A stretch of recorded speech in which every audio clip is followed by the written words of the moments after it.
البدع والأهواء، أهل البدع العقائدية وأهل البدع السياسية. نقول بيننا وبينكم السلف، بيننا وبينكم الكتب، كان فيقول البدع بيننا وبينكم. Bismillahirrahmanirrahim. Alhamdulillahilladzi arsala rasulahu bil huda wa dinil haq liyudhhirahu 'ala ad-dini kullihi wa kafaa billahi shahida. Wa asyhadu an la ilaha illallah wahdahu la syarikalah iqraran bihi wa tauhida. Wa asyhadu anna Muhammadan 'abduhu wa rasuluh sallallahu alaihi wa ala alihi wa sallama tasliman mazida la nabiyya ba'da. Ikhwani fid din, azzani wa jazakumullah. Kita lanjutkan bacaan terhadap kitab Syarah Ad-Durusul Muhimmah li'ammatil ummah karya Asy-Syaikh Al-'Allamah Abdul Aziz Ibnu Abdullah Ibnu Baz rahmatullahi alaih. Perhatikan barakallahu fikum, sekarang kita berada pada halaman 224. Qala al-mu'allifu astabahullah. Simak baik-baik kitabnya karena pembahasannya ini berkaitan masalah salat. Ad-darsu al-'ashiru, pelajaran yang ke-10, sunanus shalah, perkara-perkara yang sunnahkan dalam salat. Kata beliau, sunanus sholati, yaitu perkara-perkara sunnah di dalam salat, wa minha, dan di antaranya adalah pertama al-istiftah. Yang pertama adalah al-istiftah. Jadi doa istiftah itu sunnah, bukan wajib. Tapi kalau al-Fatihah rukun, sehingga kalau antum enggak membaca al-Fatihah, salat yang tidak ada al-Fatihahnya tidak dianggap. Itu pendapat yang dikuatkan oleh Syekh Muhammad bin Hizam dan juga Syekh Abdul Aziz Ibnu Abdullah Ibnu Baz dan juga Syekh Muqbil bin Hadil Wadi'i dan juga yang lainnya. Bahwasanya apa? Al-Fatihah termasuk ruknun. Paham ya? Termasuk wajib yang sifatnya wajib rukni. Wajib rukni itu enggak bisa digantikan dengan apa? Sujud sahwi. Paham ya? Oleh karena itu kalau misalkan rakaat pertama dia tidak mendapatkan Al-Fatihah, nanti menggantikan rakaat yang dia kosong dari Al-Fatihah tadi itu. Dalilnya mana? Hadis yang terulang-ulang muttafaqun alaih. Hadisnya siapa? Hadisnya Ubadah bin Samit radhiyallahu anhu, la salata liman lam yaqra bi Fatihatil kitab. Tidak ada salat bagi orang yang tidak membaca Al-Fatihah. Naam. Jadi kalau salat ya upayakan Al-Fatihahnya dijaga. Jangan sampai cuma nunggu karena kepanjangan kemudian nunggu rukuk baru datang, itu sangat keliru. Paham ya? Nah, barakallahu fikum, karena kalau dapat rukuk tidak dapat Al-Fatihah, nah menurut pendapat yang kuat dia tidak mendapatkan satu rakaat. Kita lihat yang nomor 2. Pertama istiftah ya. Istiftah bacaannya banyak sekali, cuman nah barakallahu fikum kesimpulannya selama bacaan istiftah tersebut warid datang dari Rasulullah SAW, boleh milih kadang ini kadang itu. Nah, tapi yang dikuatkan dalam artian yang paling ashah dalam bab tersebut adalah Allahumma ba'id baini ila akhirnya. Paham ya? Nah, bacaan tersebut. Yang nomor 2, ja'lu kafil yad al-yumna 'ala al-yusra fawqa as-sadr hina al-qiyam qabla ar-ruku' wa ba'dah. Nah, barakallahu fikum, kita lihat karena masing-masing ulama beda pendapat, tapi kita lihat di sini. Nomor 2 adalah termasuk amalan sunnah dalam salat menjadikan telapak tangan yang kanan di atas apa? Di atas tangan kiri. Nah, fawqa sadr, di atas dada. Hinal qiyam, ketika berdiri, qabla ruku' wa ba'dah, sebelum ruku' dan setelah ruku'. Paham ya? Berarti beliau berpendapat setelah rukuk sami Allahu liman hamidah sedekap juga. Paham belum? Nah, ini berarti penting ini ya memahami bagaimana pendapat beliau. Wa illa al-amr wasi', perkaranya bebas. Antum setelah bangkit dari rukuk sami Allahu liman hamidah i'tidal, mau sedekap atau mau irsal lurus enggak masalah. Paham maksudnya ya? Nah, dua-duanya ada dalil yang sangat kuat sehingga apa? Tidak saling mentabdi' dalam masalah ini. Nah, yang jadi permasalahan adalah saling mentabdi', mengatakan mubtadi' gara-gara apa? Yang satunya irsal, satunya sedekap di atas apa? Nah, barakallahu fikum, tangan kanan di atas tangan kiri misalkan. Atau yang semisalnya, itu tidak tepat ya. Al-amr wasi', perkaranya bebas, mau milih yang mana silakan tafadhal. Termasuk amalan sunnah apa tadi? Menjadikan telapak tangan kanan di atas tangan kiri. Sudah kita lewati tata caranya. Bisa gini, Allahu Akbar, Gini bisa, atau gini juga bisa, atau gini juga bisa. Paham ya? Nah, barakallahu fikum, karena apa? Karena kaifiyahnya yang warid, yang sahih cuma 3 itu aja. Paham ya? Nah, barakallahu fikum, untuk masalah atas dada, apakah harus di atas dada di sini gini? Paham ya? Pendapat yang kuat wallahu alam, atas itu maksudnya adalah ini dada, atasnya gini. Adapun kalau sampai berlebihan gini kurang tepat. Nah, barakallahu fikum, kurang tepatnya Allahu akbar. Kurang tepat. Paham ya? Terlalu tinggi. Nah, barakallahu fikum. Naam. Kita lihat di sini. Kemudian nomor 3, raf'ul yadain matmumatai al-asabi' mamdudah hatwal mankibain. Mengangkat kedua tangan, yang kedua tangan tersebut, nah barakallahu fikum, kedua-duanya jari jemarinya, nah barakallahu fikum, tergabung seperti ini, dibentangkan. Jadi enggak renggang gini. Allahu akbar. Oh ya, renggang gini ya, tapi rapat gini. Rapat, kemudian ininya juga terbentang ini kan. Allahu akbar. Paham ya? Ini keliru ini, walaupun ini rapat tapi kan bentuknya aja kayak gini, paham ya? Jadi upayakan memdudah ini. Paham ya? Ayo nam hatwa mankibain, hatwal mankibain, sejajar dengan pundak. Pundaknya ini sejajar. Satu. Kedua, nam awil udunain, sejajar dengan apa? Nam telinga, diperkirakan sendiri. Nah, diperkirakan sendiri ya. Nah, barakallahu fikum, atau segini atau segini. Kalau cuman Allah, itu kurang tepat. Walaupun ini sunnah, ini perkara sunnah ya. Kalaupun antum meninggalkan enggak berdosa, cuman yang namanya perkara sunnah yang ringan seperti ini, upayakan kita semangat untuk menerapkannya. Takbir ya serius, fokus, Allahu akbar. Paham ya? Adapun yang gini tadi itu kurang tepat ya, karena enggak memdud. Paham ya? Nah, barakallahu fikum. Kemudian kalaupun gini tapi renggang ini kurang tepat juga. Allahu akbar. Paham ya? Kurang tepat juga. Jadi perlu diperhatikan ya. Kita lihat sini. Jadi caranya tadi imma sejajar dengan pundak atau telinga. Allah. Perkirakan aja, enggak perlu antum menoleh kanan kiri, enggak perlu. Diperkirakan karena dzon, ingat-ingat ya, sudah kita lewati pembahasannya dalam usul fikih, termasuk gerakan salat itu dzanniyah. Gerakan salat dzanniyah kenapa? Karena enggak mungkin antum untuk memastikan, meyakinkan tuh melihat, enggak mungkin. Lihat dulu, dipaskan dulu, naik turun, enggak perlu. Perkirakan aja. Paham ya? Nah, barakallahu fikum. Perkirakan, orang bisa memperkirakannya ya. Nah, barakallahu fikum, seperti itu. Kita lihat di sini. Na'am barakallahu fikum, kapan mengangkat kedua tangan tersebut? Pertama, inda takbir al-awwal. Inda takbir al-awwal, namanya apa? Takbiratul ihram. Paham ya? Ketika takbiratul ihram itu mengangkat kedua tangan tadi itu. Paham ya? Hukumnya apa? Sunnah. Hukumnya apa? Sunnah. Sudah kita lewati juga dalam pembahasan pelajaran di kitab yang lain. Berapa tempat kemarin? 4 tempat kan? Pertama, inda takbir awal. Itu takbiratul ihram maksudnya. Wa indar ruku', ketika ruku'. Paham ya? Ketika ruku'. Nah, itu juga apa? Mengangkat. Allahu akbar. Wa rafa' minhu, dan bangkit dari ruku' mengangkat juga. Itu yang ketiga. Yang keempat, wa indal qiyam min at-tasyahhud al-awwal ila tsalisah. Dan ketika berdiri dari tasyahud pertama menuju rakaat yang ketiga. Nah, barakallahu fikum, ketika berdiri dari apa? Nah, barakallahu fikum, tasyahud awal menuju rakaat yang ketiga. Itu juga apa? Termasuk disunnahkan untuk mengangkat tangan tadi itu. Nah, barakallahu fikum, ukurannya dari ingat-ingat ya, hatwa mankibaih atau al-udunain. Paham ya? Diperkirakan sendiri. Ayo, tangannya ingat-ingat mamdudah ini rapat. Paham ya? Diperkirakan aja. Nah, walaupun taruhlah renggang sedikit enggak masalah, tapi kalau sengaja direnggangkan ini kurang tepat. Atau rapat tapi gini kurang tepat juga. Paham ya? Jadi dimaksimalkan. Nah, barakallahu fikum, sebagaimana yang disebutkan dalam hadis atau dijelaskan oleh para ulama. Naam. Yang keempat, jadi ingat-ingat yang nomor 3 ini. Nomor 3 ini yang sunnah adalah mengangkat tangannya. Takbirnya, kalau takbiratul ihram, hukumnya apa? Takbiratul ihram rukun. Sehingga kalau antum mengangkat tangan ini tapi diam aja, enggak sah salatnya. Paham ya? Tapi kalaupun antum enggak angkat tangan, Allahu akbar, sah salatnya karena rukunnya sudah antum baca.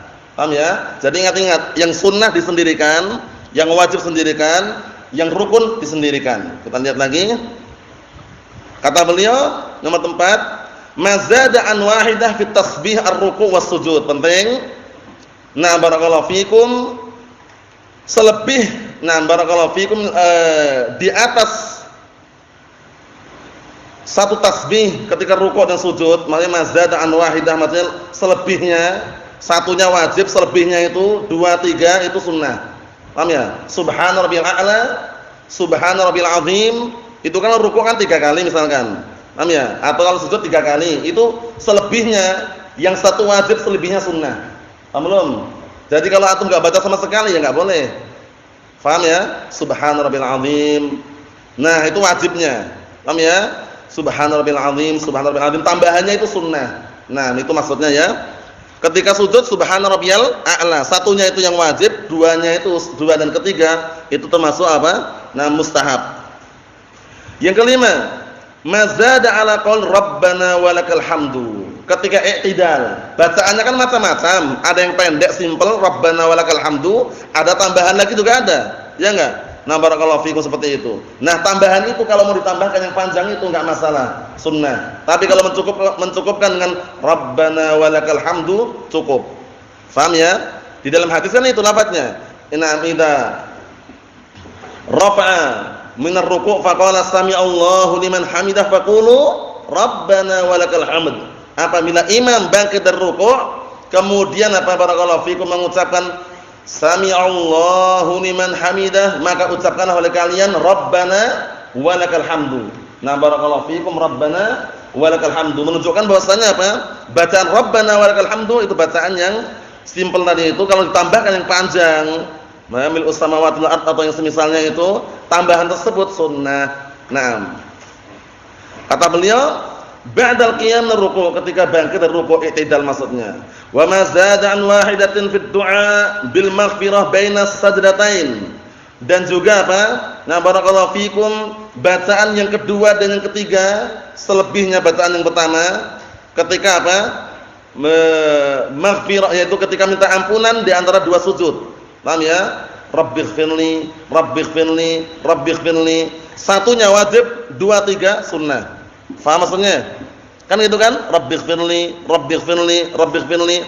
Selebihnya, rabbighfirli yang pertama itu, selebihnya yang 2, ketiga itu masnun. Faham ya? Itu maksudnya. Kemudian berikutnya, barakallahu fikum, jalur ras hiyalat dhuhri. Hiyal itu amam artinya ya. Ini termasuk dzaraf ya. Dzaraf makan. Nah, hiyal artinya adalah amam. Jalur ras hiyalat dhuhri fir ruku'. Nah, artinya apa? Menjadikan kepala di depan punggung ketika rukuk. Maksudnya apa? Maksudnya itu lurus dengan punggungnya. Bukan ketika rukuk gini kepalanya gini, enggak lurus. Diperkirakan aja lurus, kemudian dia mandang tempat sujudnya. Paham ya? Nah, barakallahu fikum, seperti itu maksudnya. Naam. Ikhwani fi din, azza wa jazakumullah wa hafizakumullah jami'an. Jadi amalan-amalan sunnah seperti ini, upayakan apa? Senantiasa diingat-ingat dan laksanakan, karena selama masih memungkinkan dan ringan maka kerjakan. Jangan nyepelekan, wah cuman sunnah aja kok, meremehkan itu berbahaya. Hal yang namanya jangan remehkan itu berbahaya, karena dia ketinggalan apa? Ketinggalan pahala yang sangat banyak. Nah, barakallahu fikum. Ikhwani fi din, azza wa jazakumullah. Berikutnya nomor 7, mujafatul adudain anil janbain, yaitu merenggangkan apa? 2 lengan atas ini. Gini. Bukan nempel gini, tapi gini. Ini kalau memungkinkan, taruhlah salat sendirian. Kalau jamaah kan semampunya. Kalau jamaah misalkan di samping antum gini ya kesikut nanti sebelahnya, ya enggak? Nah, nanti ya semampunya. Tapi salat sendirian mungkin. Ayo, ingat-ingat. Kemudian apa? Anil janbain, maksudnya itu ini, dijauhkan dari sini, bukan nempel gini tapi gini. Paham ya? Adud ini lengan atas, ini adud namanya. Nah, jauhkan ini. Paham ya? Enggak nempel gini ya. Nah, barakallahu fikum. Wal batn anil fakhidain. Dan perut pun juga apa? Dijauhkan dari apa? Direnggangkan, dijauhkan dari apa? 2, barakallahu fikum, 2 paha. Jadi benar-benar posisinya itu rohah. Paham ya? Jangan ditempelkan dengan apa? Pahanya nempel itu enggak. Nah, kemudian wal fakhidain an saqain, dan kedua Nah, barakallahu fikum, paha itu juga dijauhkan dari apa? Betis. Jadi enggak nempel. Paham ya? Benar-benar posisi belakang lurus gini. Kalau yang barakallahu fikum depan renggang gini. Paham ya? Jadi posisinya paha itu lurus. Diupayakan aja nih ya. Nah, enggak nempel dengan betisnya. Kalau terlalu pendek kan nempel betis biasanya. Maksud itu terlalu dekat jaraknya betis itu dijauhkan semaksimal mungkin. Fis sujud, ketika sujud. Nah, wah, ini penting ya. Jadi upayakan kalau apalagi salat sendirian, rohah diupayakan. Kalau salat berjamaah semampunya karena posisinya sebelahnya ada orang. Paham ya? Dan enggak mungkin antum langsung mau seenaknya di rohah gini kemudian yang lainnya terpojokkan, sempit, itu kasihan. Tapi semampunya kalau posisi berjamaah. Nah.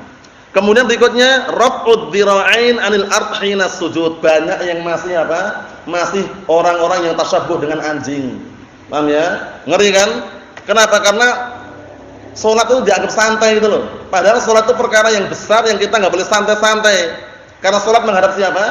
Menghadap Allah Subhanahu Wa Taala. Jangan tasyabbuh dengan anjing. Kalau antum sholat sujudnya ini nempel di lantai gini, tasyabbuh dengan anjing. Paham ya? Kan ada larangannya. Apa larangannya? Larangannya Rasulullah SAW melarang an yabsuta ahadukum diraikan bisatil kalb. Paham ya? Salah satu di antara kalian membentangkan kedua lengannya ini bagaikan apa? Anjing membentangkan kedua lengannya. Antum lihat anjing kalau duduk bagaimana? Paham ya? Biasanya nempel ininya, bagian sini nempel ke tanah itu. Nah, kalau sujud antum ini jangan ditempel ke tanah. Kalau benar-benar capek, sandarkan aja ini ke paha, enggak masing-masing mendingi. Paham ya? Jadi gini bentuknya. Tapi kalau nempel menunjukkan pertama orangnya malas. Paham ya? Kedua tasyabbuh dengan anjing tadi itu. Allah musta'an. Dilarang ya. Jadi ini. Kalau capek ini boleh nempel ke paha. Paham ya? Tapi kalau ini tempelkan gini, itu biasanya orang yang malas. Dan sangat cepat untuk tidur kalau ngantuk. Paham ya? Nah, jadi upayakan ini enggak nempel ke lantai. Kalau masih dijumpai setelah nasihat seperti ini berarti dia enggak mendengarkan nasihat. Maksudnya bagaimana? Karena kadang orang salat santai gitu loh. Ininya jangan nempel ke tanah, jangan gini. Nah, ini loh. Paham ya? Ini. Kalau capek ininya yang disandarkan ke paha, bukan nempel ke tanah semua gini. Santai banget salatnya dia. Padahal menghadap Allah Subhanahu wa Ta'ala. Penting ini ya. Raf'ud dhira'ain 'anil ard. Mengangkat kedua lengannya dari tanah atau lantai tadi itu hina sujud, ketika sujud. Paham ya? Ini diingat baik-baik ya. Nah, jadi ketika salat jangan saat ini kalau nempel ke tanah seperti anjing. Kan bisa kalb, seperti apa? Anjing membentangkan kedua lengannya. Nah, antum lihat ketika anjing duduk itu bagaimana? Perhatikan baik-baik, biasanya dia duduknya gini. Ininya nempel ke ini, lantai atau tanah ini ya. Nah, kita ketika sholat, ketika sujud enggak boleh seperti itu. Angkat. Paham ya? Ininya diangkat, jangan tempelkan ke lantai atau karpet atau tanah gitu, jangan ya. Naam. Yang kesembilan, julusul musalli ala rijlihi al-yusra mafrushah. Yaitu duduknya orang yang salat di atas apa?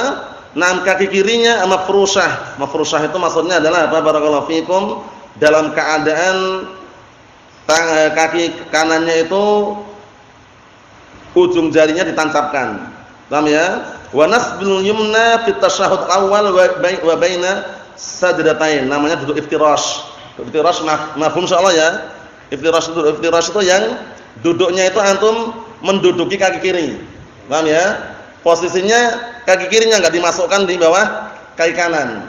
Iftirash. Kalau tawarruk kan dia duduknya ke lantai, ya enggak? Kemudian apa? Pantatnya ke lantai. Kemudian kaki kirinya masuk di bawah. Nah, barakallahu fikum, kaki kanan itu namanya tawarruk. Nah, ini kalau barakallahu fikum ketika tasyahud awal dan ketika duduk di antara dua sujud, duduknya apa? Iftirash. Duduknya iftirash. Dan beliau juga menguatkan yang dua rakaat juga iftirash. 2 rakaat ya.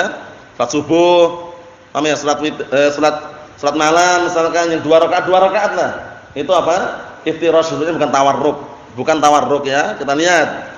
Nomor 10, at-tawarruk fi tasyahhud al-akhir. Tawarruk nah barakallahu fikum dilakukan pada tasyahud akhir, fi rubaiyah wa tsulasiyah ini.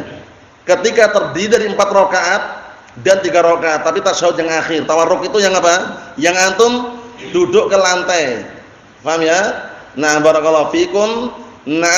tempat duduk bagian kiri ini duduknya di lantai, kaki kiri dimasukkan di bawah kaki, barakallahu fikum kanan, kemudian kaki kanan ujung kakinya itu ditancapkan gini. Paham belum? Ewa. Ya sekarang enggak usah mempraktekkan tapi insyaallah antum sudah paham. Paham ya, duduk tawarruk itu yang kaki kirinya dimasukkan di bawah kaki kanan, atau kaifiyah yang lain boleh di atas kaki kanan juga boleh. Paham ya? Seperti itu. Sebagaimana sebutkan dalam sifat salat Nabi karya Imam Al-Albani rahimatullah alaih. Kita lihat sini. Wa huwa al-julus ala aqdatihi, yaitu duduk di atas apa?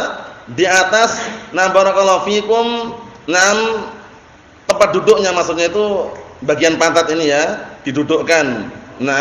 Ditempelkan ke tanah atau ke lantai bawahnya itu. Wa ja'ala rijlahu al-yusra tahta al-yumna wa nasbul yumna, ya kan?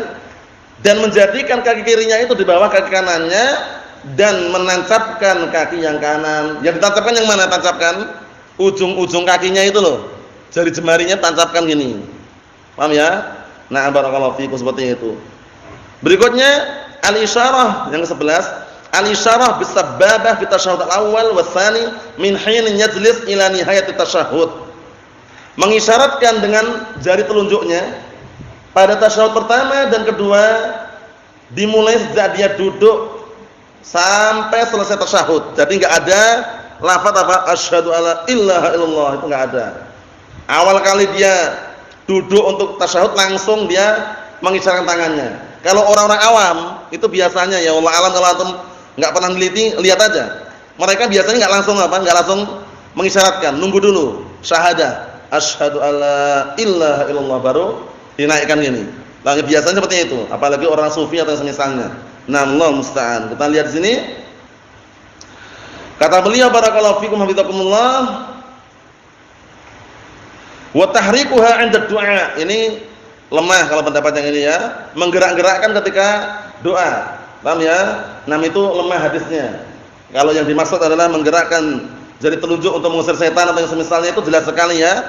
Tambahan yang dibawa oleh Zaidah bin Qudamah. Zaidah bin Qudamah perawi yang dikenal dengan thiqah. Tapi ternyata beliau menyelisih para perawi thiqah yang lainnya yang tidak membawa tambahan tersebut.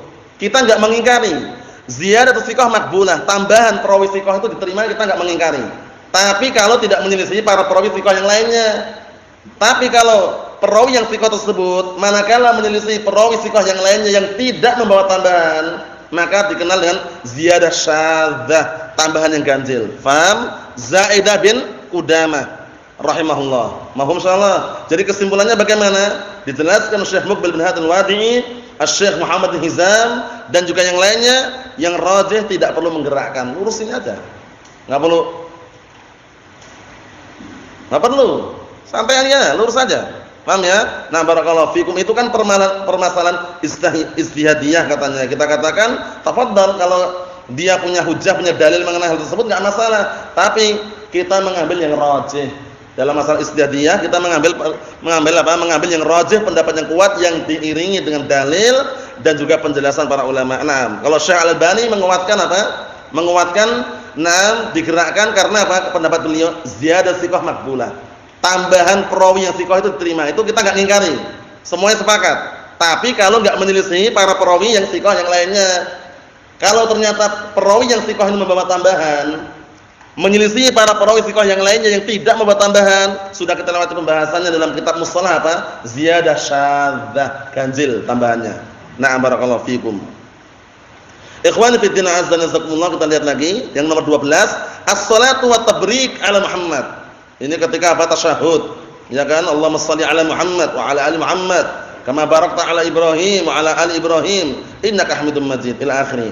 As-salatu wa tabrik ala Muhammad, yaitu bersalawat dan mendoakan keberkahan untuk Nabi Muhammad dan wa ali Muhammad dan keluarga Nabi Muhammad, wa ala Ibrahim dan untuk Nabi Ibrahim, wa ali Ibrahim dan keluarga Ibrahim fi tasyahud al-awwal, pada tasyahud yang pertama. Paham ya? Ini menunjukkan apa? Barakallahu fikum. Beliau menguatkan pada tasyahud pertama membacanya sampai apa? Sampai lafaz tersebut. Wa illa sudah kita lewati kemarin. Beliau mengatakan apa kemarin? Mengatakan afdalnya aja. Wa illa aslinya kalau tasyahud pertama cuma sampai pada syahadatain. Asyhadu an la ilaha illallah wa asyhadu anna Muhammadan abduhu wa rasuluhu, langsung takbir Allahu akbar. Naam, seperti itu. Kita lihat. Yang ke-13, ad-du'a fi tasyahhud al-akhir. Berdoa ketika berada di tasyahhud al-akhir, ma'ruf. Sudah kita lewati ya. Kapan doa ini diucapkan? Ketika setelah selesai meminta perlindungan dari 4 perkara. Paham ya? Doa sesuai dengan apa yang dia inginkan. Termasuk doa yang warid apa kemarin? Doa yang datang, Allahumma a'inni ala dzikrika wa syukrika wa husni ibadatik. Nah, seperti itu. Doa yang lain boleh itu diantaranya. Yang ke-14, al-jahru bil qiraah fi salatil fajri wa salatil jum'ah wa salatil idain wal istisqa wa fi rak'atain ulayain min salatil maghrib isya. Masyaallah. Mengeraskan bacaannya pada salat subuh, salat Jumat, salat 2 hari raya, salat istisqa, salat minta hujan, dan pada 2 rakaat pertama pada salat maghrib dan salat isya. Namanya salat apa? Jahriyah. Paham ya? Kalau dalam salat 5 waktu yang dibaca keras namanya salat jahriyah namanya ya. Nah, barakallahu fikum, seperti itu.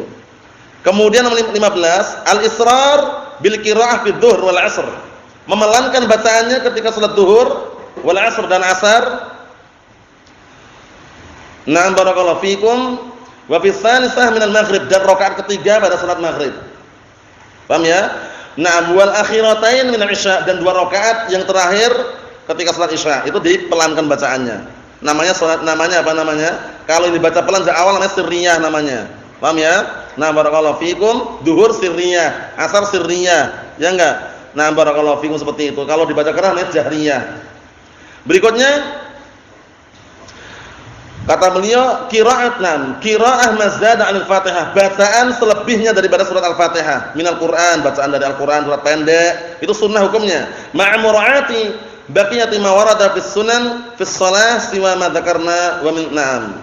Bersamaan menjaga sisa-sisa yang telah datang dari as-sunnah, ya, yang mana itu merupakan apa? Merupakan bagian dari salat selain yang kami sebutkan. Maksudnya bagaimana? Masih banyak sekali amalan sunnah ya.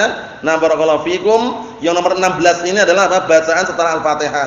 Jadi kalau antum mencukupkan Al-Fatihah, enggak baca surat pendek enggak masalah. Karena baca surat pendek itu hukumnya sunnah. Al-Fatihah hukumnya apa tadi? Wajib, rukni, rukun. Nah, barakallahu fikum. Kita lihat berikutnya, wa min dzalika, di antaranya mazada ala qaulil musalli rabbana walakal hamdu. Ada tambahan enggak setelahnya? Ada tambahannya. Kalau antum mau yang panjang tafadhol silahkan, enggak masalah. Mencukupkan Rabbana walakal hamdu tidak masalah. Nah, ba'da raf'i minar ruku', setelah dia bangkit dari ruku', i'tidal maksudnya fi haqqil imam wal ma'mum wal munfarid. Baik itu imam, makmum atau munfarid boleh menambahkan setelah Rabbana walakal hamdu. Fa innahu sunnah, maka itu adalah amalan sunnah. Wa min dzalika aidha, dan termasuk amalan sunnah juga wad'ul yadain ala rukbatain. Naam, barakallahu fikum, mufrajatai al-asabi' hina ruku'. Masyaallah. Termasuk amalan sunnah juga meletakkan kedua tangannya di atas 2 lututnya dalam keadaan apa? Dalam keadaan barakallahu fikum merenggangkan jari jemarinya ketika ruku'. Jadi enggak rapat gini. Paham ya? Paham ya antum? Ketika meletakkan ini di lutut itu rapat gini atau renggang? Atau renggang gini? Paham ya? Enggak rapat gini. Paham ya? Karena rapat biasanya licin sehingga apa? Terkadang apa? Tidak barakallahu fikum, tidak kurang tumakninah dalam salatnya. Kalau lurus ini misalkan lurus licin, tapi kalau gini kan bisa apa? Ada semacam perekatnya ya. Barakallahu fikum, seperti itu untuk sandarannya. Intinya yang kita baca kali ini baru kita baca matannya saja, yaitu apa? Mengenai perkara-perkara sunnah dalam salat. Upayakan walaupun itu sunnah, kalau bisa laksanakan, jangan sengaja meninggalkan kemudian mengatakan wah cuman sunnah. Ucapan itu ucapan yang batil, ucapan yang keliru karena menyepelekan sunnah. Kalau belum bisa mengamalkan sunnah, jangan ngejek-ngejek sunnah, tapi apa? Berharap, berdoa semoga bisa mengamalkan amalan sunnah. Nasallahu as-salamata wal afiyah, walhamdulillahirabbil alamin.